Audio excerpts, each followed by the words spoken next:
Ассаляму алейкум, сайгылы достлары! Здравствуйте, дорогие друзья! Это проект Элифбе, и я Халисе Зинедин, рада приветствовать вас. Сегодня я приглашаю вас в лес. Лес – это орман.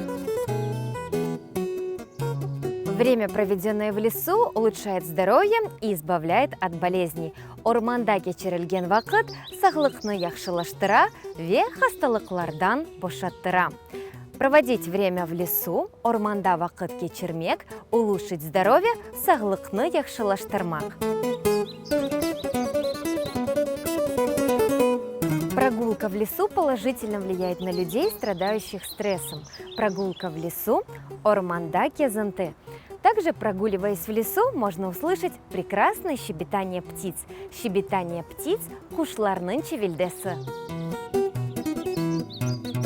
Сайгылы серджилер, дорогие зрители, настало время поговорить о зелени леса. Давайте повторим.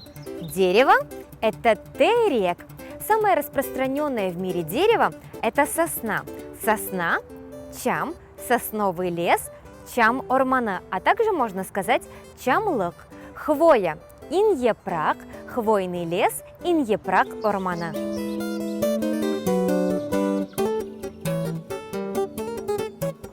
Друзья, шишка – это карпасина, а также можно сказать такал. Из шишек карпасинден делают очень вкусное варенье. Уважаемые зрители, на этом наш урок в лесу подошел к концу.